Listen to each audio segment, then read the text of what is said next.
से कि आप सबको संबोधित करें। सुधांशु जी। मित्रों, दिल्ली के शराब घोटाले की शराब के खुमार में डूबे हुए भाजपा के कार्यकर्ता की ऑटो में बैठकर पुलिस से तकरार करने वाले स्वघोषित स्वयंभू कट्टर ईमानदार भारत की राजनीति के सबसे नए नवेले और अजब अलबेले किस्म के नेता की कट्टर ईमानदार छवि के ऊपर आज बिजली गिरी है, क्योंकि दिल्ली में विद्युत वितरण कंपनियों की प्रक्रिया में गंभीर भ्रष्टाचार के तथ्य सामने आए हैं। कम से कम इसमें 4 या 5 बिंदु ऐसे हैं जो ध्यान में देने के बाद कोई भी व्यक्ति सहज रूप से निष्कर्ष निकाल सकता है कि एक बड़ा गंभीर और व्यापक भ्रष्टाचार हुआ है। सबसे पहली बात यह कि विद्युत उत्पादन करने वाली कंपनियों का जो बकाया था वितरण कंपनियों पे, जिसके लिए वह दिल्ली सरकार को मिलना था और देनदारी थी प्राइवेट कंपनियों की, परंतु प्रारंभिक बैठकों में ही तकरीबन 3200 करोड़ रुपए से अधिक की उनकी देनदारी को एक प्रकार से वेव ऑफ कर दिया गया। अब यह प्रश्न उठता है कि यह क्यों किया गया, इसके पीछे क्या तथ्य है। दूसरा, दिल्ली के नागरिकों को जो छूट देने की बात कही गई, सब्सिडी देने की बात, वो ईमानदारी से पारदर्शिता के साथ क्यों नहीं की गई, जिस प्रकार से केंद्र सरकार दे रही है और दिल्ली में भी एलपीजी की सब्सिडी मिल रही है, अर्थात डायरेक्ट बेनिफिट ट्रांसफर के द्वारा क्यों नहीं दी गई, उसमें बीच में बिचौलियों को क्यों लाया गया। और लाया भी इस प्रकार से गया कि वितरण कंपनियों को यह छूट दे दी गई। ऐसा आपने विचित्र समायोजन, this type of peculiar financial agreement you might have not witnessed anywhere in the country, कि जो उनकी देनदारी थी, जो उनका ड्यू था, उसको कहा गया कि आप सब्सिडी में से एडजस्ट कर लीजिए। इसका अर्थ यह हुआ कि जनता को सब्सिडी देना नहीं था, उस माध्यम से अपने कुछ लोगों को लाभ पहुंचाना उनका मकसद था। तीसरा बिंदु यह कि जब लेट फी के नाम पर प्राइवेट कंपनियों को 18% वसूल करने का अधिकार दिया गया, तो वही कंपनियां लेट फी के लिए दिल्ली सरकार को केवल 12% ही क्यों दे रही थी।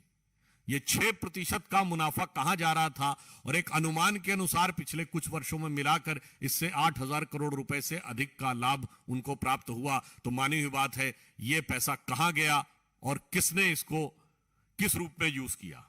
क्योंकि पुनः मैं कह रहा हूं, जनता से 18%, सरकार को डिपॉजिट 12%, यह बीच में 6% कहां जा रहा है। और अगला पॉइंट उससे भी अधिक महत्वपूर्ण है कि ये जो डिस्कॉम्स होती थी, यानी विद्युत वितरण कंपनियां, इनके बोर्ड में सरकारी अधिकारी नामित होते थे।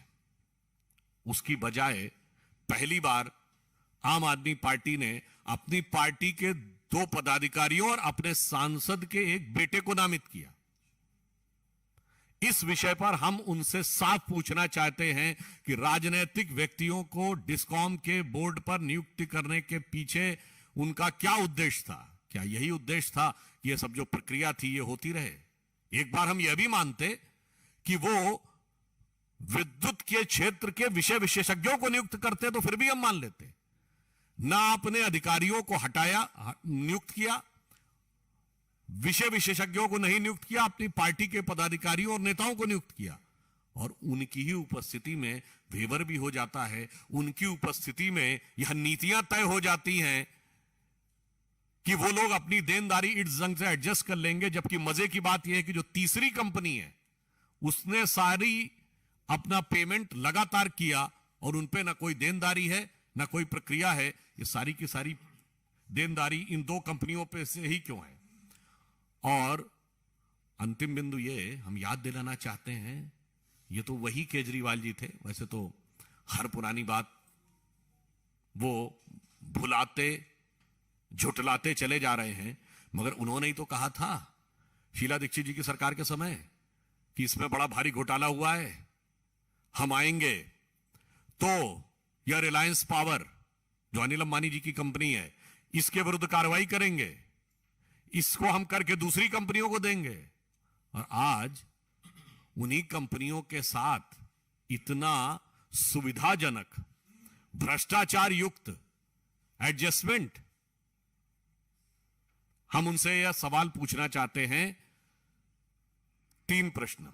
नंबर 1, आपने कहा था कि आप इस नीति को बदलेंगे और उन कंपनियों की जगह दूसरी कंपनियों के द्वारा कार्य करेंगे, आपने उस पर क्या निर्णय लिया? नंबर 2, आपने बोर्ड में राजनीतिक लोगों को क्यों नियुक्त किया?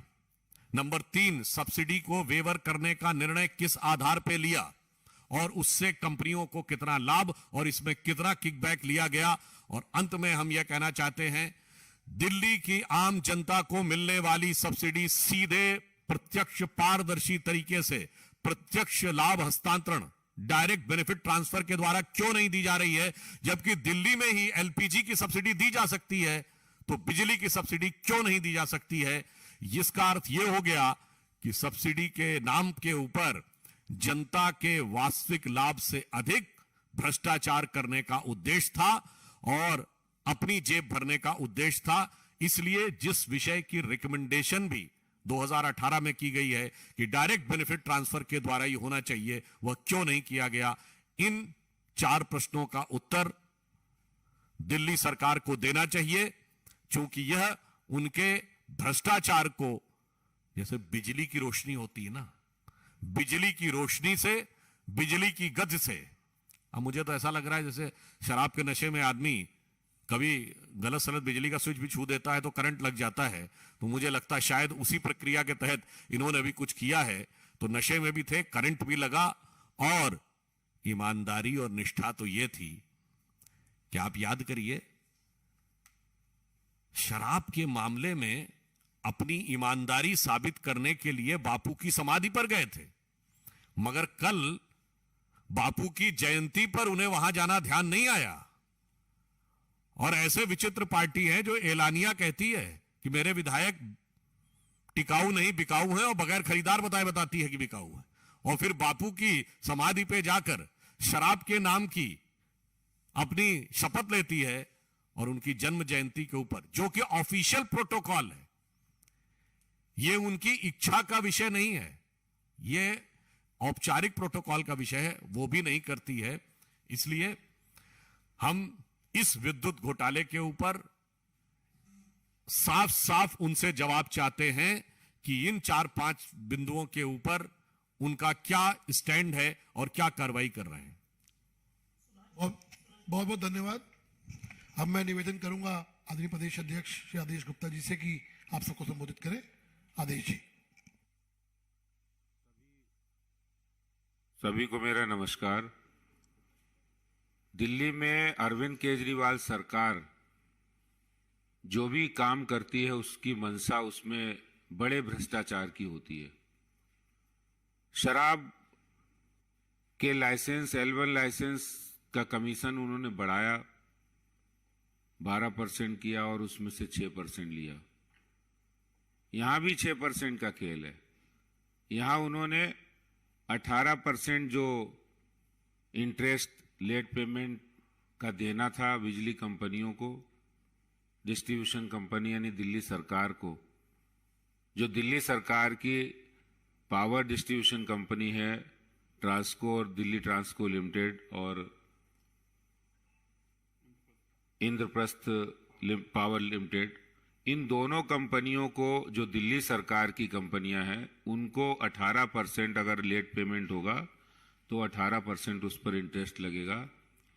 उसको घटा के 12% किया गया, यानी 6% कम किया गया। और वो पैसा जिसका कम हुआ वो किसका कम हुआ? दिल्ली सरकार का।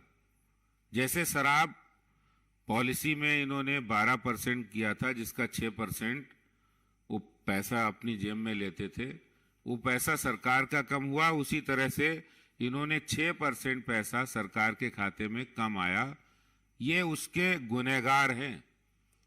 और किसने किया ये करने वाले और नीतियां बनाने वाले अपने लोगों को वहां बिठाया गया। जिस बोर्ड में सरकारी आदमी होना चाहिए, जिस बोर्ड में कोई ऑफिसर होना चाहिए, उस बोर्ड में आम आदमी पार्टी के नेता जस्मिन शाह जो प्रवक्ता है उनको बिठाया गया, केजरीवाल के राइट हैंड ने। उसमें आम आदमी पार्टी के राज्यसभा मेंबर एनडी गुप्ता जी के बेटे नवीन गुप्ता को बिठाया गया। क्यों बिठाया गया? इसलिए बिठाया गया कि आप जाइए और वहां जाके इनका लोन माफ करिए, इनका इंटरेस्ट माफ करिए और फिर चोर दरवाजे से उसमें से कमीशन लीजिए। ये मोडस ऑपेंडी, ये कार्य करने की नीति अरविंद केजरीवाल की अब स्पष्ट हो गई है कि अपने लोगों को उन जगह पर बिठाओ, आम आदमी पार्टी के लोगों को, और फिर वहां से जो मोटा माल हो वो कमीशन अपने पास ले आओ। जैसे इन्होंने 3239 करोड़ रुपए तुरंत माफ कर दिया, इसीलिए माफ किया कि भाई उसमें से उनको मिलने वाला है। अब सवाल है, जांच होगी कितना मिला, 20% मिला, 40% मिला, 60% मिला। लेकिन बिना कोई सेटिंग के 3239 करोड़ रुपए जो दिल्ली सरकार के खाते में आना था, उस पैसे को माफ करके दिल्ली सरकार ने एक बहुत बड़ा गुनाह किया है। और मैं आपको बताना चाहता हूं, बिजली के मुद्दे हमने कई बार उठाए हैं। दिल्ली में गंभीर मामला फिक्स चार्ज का है। फिक्स चार्ज का मामला इतना गंभीर है, इतनी बार मुद्दा उठाए, लेकिन आज तक अरविंद केजरीवाल का कि कान में जू नहीं रहेगा। दिल्ली के अंदर सारी जो बिजली है वो 5,500 मेगावाट से 7,000 मेगावाट कैपेसिटी है। यानी जब कम डिमांड होगी तो 5,500 मेगावाट होगी और जब हाई डिमांड होगी तो 7,000 मेगावाट होगी। इससे ज्यादा बिजली कंपनियों की डिस्ट्रीब्यूशन करने की औकात ही नहीं है। यानी जो उनका इंफ्रास्ट्रक्चर है वो इससे ज्यादा नहीं है। लेकिन दिल्ली सरकार के शय पर, उनके संरक्षण में यही बिजली कंपनियां उपभोक्ताओं से फिक्स चार्ज के नाम पर 22,700 मेगावाट के पैसे वसूल कर रही हैं। हर साल 11,000 मेगावाट अधिक, 11,000 करोड़ रुपया अधिक वसूला जा रहा है दिल्ली के मासूम उपभोक्ताओं से, जो बिजली के बिल अदा करते हैं। उनके घरों पर जो 2 किलोवाट इस्तेमाल करते हैं उनको एक ही महीने के बाद 4 किलोवाट का फिक्स चार्ज आएगा, फिर अगली बार 6 किलोवाट का आ जाएगा और ये बढ़ता रहता है, कभी कम नहीं होता है। जबकि नियम है कि हर 3 महीने में उसको रिव्यू किया जाए कि अगर उसकी एमडीआई कम है, अगर जो कंजम्पशन कम है तो उसको कम किया जाए, ज्यादा है तो ज्यादा किया जाए। लेकिन बिजली कंपनियां सरकार की मिलीभगत से फिक्स चार्ज के नाम पर 11,000 करोड़ रुपए अधिक वसूल कर रही है और फिर उनसे हिस्सा पत्ती ये जस्मीन शाह और नवीन गुप्ता जैसे लोग अंदर बैठ के कर रहे, सरकार की दलाली करने का काम वो लोग कर रहे हैं। ये आम आदमी पार्टी का ये काम करने का तरीका, अपने लोगों को वहां बिठाओ और फिर दलाली करो। और मैं बताना चाहता हूं कि दिल्ली की जनता इनके लिए क्या है। तिलक विहार से बड़ा कोई उदाहरण नहीं हो सकता है। तिलक विहार वो कॉलोनी है, 84 के जो विधवाएं हैं, जो लोग मारे गए थे और वो विधवाओं की कॉलोनी बनाई गई थी, उस कॉलोनी में अरविंद केजरीवाल, वहां के विधायक 2-2 बार जाके कह के आए हैं कि हम आपको यहां पर बिजली सब्सिडी देंगे, यहां पर हम आपको बिजली माफ करेंगे। लेकिन आज तक, मैं वहां गया था मैं स्वयं, और आपको ध्यान होगा मैंने प्रेस भी की थी, लेकिन आज तक वहां लोगों के 1-1 लाख रुपए के बिल आ रहे, डिसकनेक्शन के नोटिस आ रहे उन विधवाओं को, लेकिन आज तक उन्होंने अपना वादा पूरा नहीं किया। ये दिल्ली सरकार की हकीकत है। इनका तो एक ही मतलब है कि ये कमाई कैसे करे, उसके लिए नए नए तरीके इजाद करे और नए नए तरीके इजाद करके हजारों करोड़ रुपए अपनी पॉकेट में भरे। यही एक मकसद है। जिसके लिए आज भारतीय जनता पार्टी ने मुद्दा उठाया है, ये बेहद गंभीर मसला है। जो बातें श्रीमान सुधांशु जी ने कही हैं, उन बातों का जवाब केजरीवाल सरकार को देना होगा। धन्यवाद अध्यक्ष जी। अब मैं निवेदन करूंगा शेषाद्रि जी से कि आप सबको संबोधित करें। शेषाद्रि जी। देखिए, 3239 करोड़ रुपया 3249 मतलब 3250 करोड़ रुपया किसने माफ किया है? ये 3 लोगों ने, जिसका नाम जैस्मिन शाह, एनडी गुप्ता जी का बेटा नवीन गुप्ता और उमेश त्यागी, जो तीनों इन्होंने बीएसईएस राजधानी में भेजे थे, जिसमें पहले सेक्रेटरी पावर और सेक्रेटरी फाइनेंस नॉमिनी होते थे, उसकी जगह प्राइवेट लोग भेजे। और दूसरी बीएसईएस यमुना में भेजा इन्होंने नवीन शाह को, जैस्मिन शाह को, नवीन एनडी गुप्ता को, और साथ में तीसरे जेएस देसवाल को। और कितना कितना पैसा माफ किया ये देखिए, ये बोर्ड की मीटिंग के डॉक्यूमेंट्स हैं, और देखिए कितना कितना पैसा माफ किया। जो बीएसईएस राजधानी है, इस बीएसईएस राजधानी के अंदर 1301 करोड़ रुपया, 1301 करोड़ रुपया। और दूसरा बीएसईएस, उसमें 1946 करोड़ रुपए, 1946 करोड़ रुपए, 48 करोड़, 1948 करोड़ रुपए। और ये 3 लोगों ने 3250 करोड़ रुपया जो माफ किया, अरविंद केजरीवाल जैसे विजय नायर को शराब के काम के लिए 6% कमीशन लेने के लिए इस्तेमाल किया था, यहां पे जैस्मिन शाह को इस्तेमाल किया 6% कमीशन लेने के लिए। और जैसे सुधांशु जी ने बताया, आपको ध्यान में होगा, दिल्ली में 3 पावर कंपनियां पावर दे रही हैं, बीएसईएस राजधानी, बीएसईएस यमुना और टाटा। लेकिन इन 2 कंपनियों को पैसा छोड़ दिया गया और टाटा ने अपना पैसा पूरा जमा कराया। 18% ब्याज से खुद घर बैठ के तय कर दिया मनीष सिसोदिया और अरविंद केजरीवाल ने कि अब ये 18% की जगह 21,000 करोड़ रुपए आउटस्टैंडिंग है। 21,000 करोड़ रुपए आउटस्टैंडिंग है जो सरकारी कंपनियों को देने का, उसमें से 3239 करोड़ रुपया माफ कर दिया। आज के बाद अरविंद केजरीवाल जी को कमीशन वाला मुख्यमंत्री कहना चाहिए, दिल्ली का नहीं। अरविंद केजरीवाल कौन से मुख्यमंत्री जी? कमीशन वाले मुख्यमंत्री। और कमीशन कितनी फिक्स कर दी? 6%। हर जगह से 6%, 18 की जगह 12 लेकर 6% यहां भी कमीशन ली। और ये 2000 दोनों, ये हम अपने पास से नहीं कह रहे, 2022 को 31 मार्च 2022 की ये इनकी खुद की डायरेक्टर्स की मीटिंग है, और उसमें लास्ट में आप पढ़ेंगे तो 1301 करोड़ रुपए एक में और 1948 करोड़ रुपया दूसरे में। जैस्मिन शाह, नवीन एंड गुप्ता और तीसरे देसवाल, इन लोगों ने बैठकर दिल्ली के सरकारी खजाने में से इतना पैसा माफ कर दिया। अब आप समझ लीजिए, अगर आधे भी लिए होंगे तो भी 1600 करोड़ होगा। अब हम तो क्या बताएंगे, खुद ही बता देंगे कितने पैसे लिए हैं। लेकिन एक बात क्लियर हो गई, जैसे दिल्ली में कमीशन का घोटाला था, 12% 2% से बढ़ाकर 12% कर दी थी, यहां पे 18% से कम करके ब्याज खुद ही उठा के 12% कर दिया। 6% का दिल्ली के लोगों के ऊपर 3200 करोड़ रुपए का ये बहुत बड़ा जो चूना लगाने का काम किया है अरविंद केजरीवाल के और इन 3 मित्रों के माध्यम से किया है, जैस्मिन शाह, नवीन एनडी गुप्ता और देसवाल।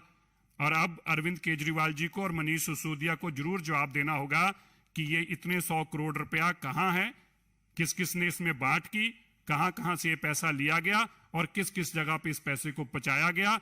ये जानकारी पब्लिक की ना हो सके, इसलिए इन्होंने सरकारी डायरेक्टरों को निकालकर, जो कि सरकार के पावर मिनिस्टर और पावर सेक्रेटरी और फाइनेंस सेक्रेटरी होते थे, उनकी जगह अपने प्राइवेट लोग डालकर और इन कंपनियों को लूटने का काम किया है। ये काम दिल्ली की सरकार ने किया। जैसे अभी कहा गया, मेरे से पहले प्रधान जी ने बताया और सुधांशु जी ने भी, इनका काम मात्र लूटना रह गया। दिल्ली को लूटो और जेबों में पैसे भरो।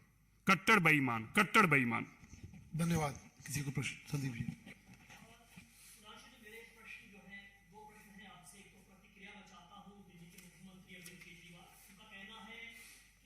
भारतीय जनता पार्टी चाहती है कि दिल्ली में जो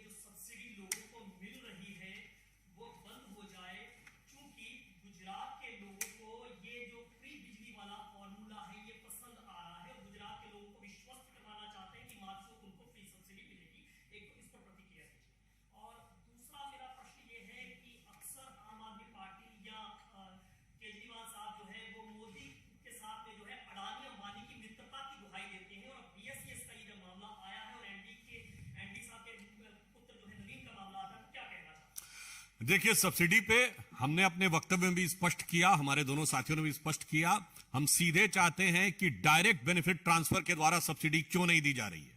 यदि पूरे देश में प्रत्यक्ष लाभ हस्तांतरण से दी जा सकती है तो सिर्फ यहां पर बिजली की सब्सिडी कंपनियों के थ्रू घुमाकर क्यों दी जा रही है। दूसरी बात, जो एडजस्टमेंट किया गया है कंपनियों के साथ सब्सिडी के रकम का, उसका ऑडिट हुआ क्या? ईयरली ऑडिट होना चाहिए, वो ईयरली ऑडिट रिपोर्ट प्रस्तुत कर दें। इसका अर्थ यह हो गया कि मुफ्त बिजली देने के नाम के ऊपर असली मलाई वो अपने मित्रों को खिलाना चाहते थे। अन्यथा पुनः हम कह रहे हैं, हम सब्सिडी देना चाहते हैं जैसे देश में दे रहे हैं, सीधे पारदर्शी तरीके से, साफ। जैसे किसी जमाने में कहा था ना, 1 रुपया चलता 15 पैसे पहुंचता है, अब 100 का 100 पैसे पहुंचता है। सीधे पैसा सरकार से जाना चाहिए और लाभार्थी के अकाउंट में जाना चाहिए, ये बीच में कोई नहीं होना चाहिए।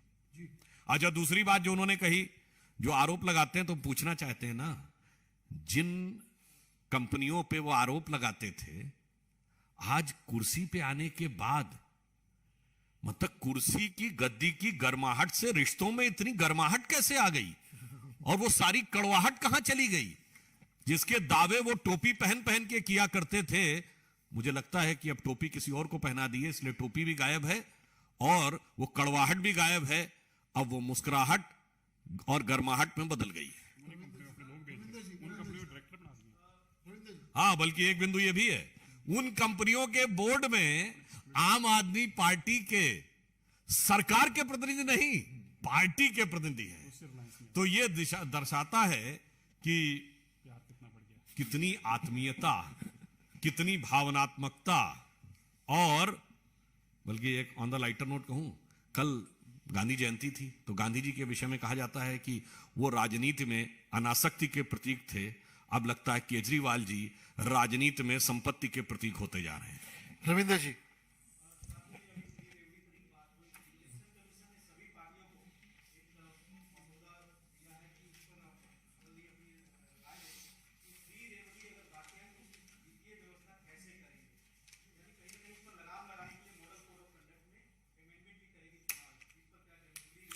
देखिए, चुनाव आयोग अपने चुनाव के सही सुचारू संचालन करने के लिए पूर्णतः एक स्वायत्त संस्था है, तो उसके किसी भी निर्णय करने के लिए वो स्वतंत्र है और हमें चुनाव आयोग की कुशलता और विश्वसनीयता दोनों में पूरा यकीन है। जी,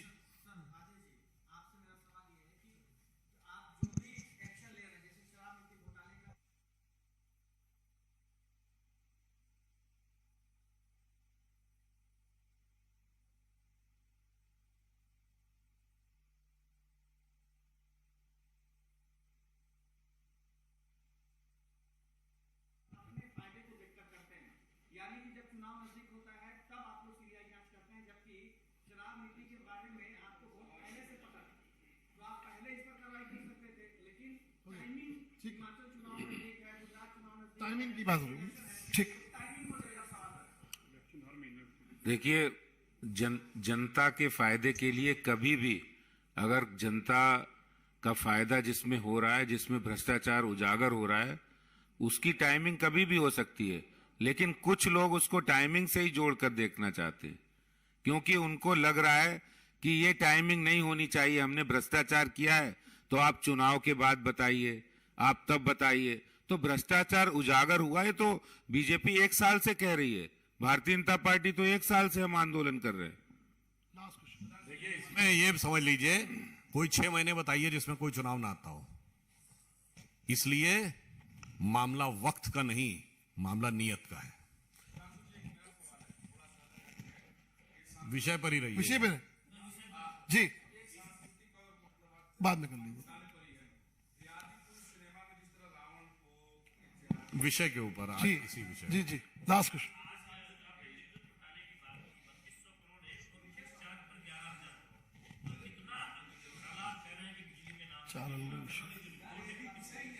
देखिए, अभी लाइट पड़नी शुरू हुई है, अभी तो कहा नहीं जा सकता जो जो लाइट अंदर घुसेगी तो कितनी कितनी इस काजल की कोठरी में से क्या चीज निकलेगी, ये तो जांच के बाद पता चलेगा। मगर हमारा उनसे जवाब यह है, ऑडिट, डायरेक्ट बेनिफिट ट्रांसफर, अपने आदमियों की नियुक्ति और सब्सिडी का प्राइवेट कंपनी के साथ सेटलमेंट, इन 4 का तो उत्तर दे दें, ये तो नीतिगत विषय है। अंकित,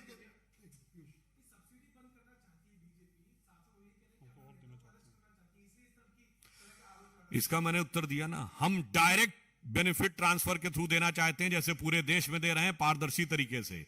हमारा सवाल यह है कि सब्सिडी के बीच में ये बिचौलिए कहां से आ गए?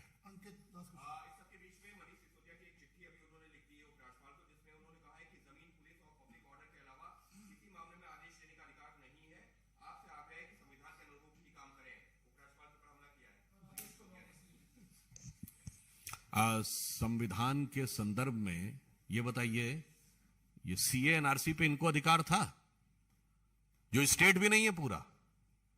और मैं पूछना चाहता हूं, नागरिकता के बारे में तो किसी को अधिकार ही नहीं है किसी राज्य को अपना कानून बनाने का, और उसके खिलाफ में बोल रहे थे। और ये बताइए, करप्शन तो छोड़िए, इनसे संविधान की बात करते हैं तो विश्वास मत कब होता है? जब कोई अविश्वास प्रस्ताव लाया जाता है। बगैर अविश्वास के विश्वास मत, ऐसा सुंदर उदाहरण 26 जनवरी के दिन धरना प्रदर्शन। इसलिए यहां पर सिर्फ यह बात यह है, संवैधानिक की बात के साथ साथ हमें नैतिक जवाब भी चाहिए। भ्रष्टाचार पर वह नैतिक जवाब दें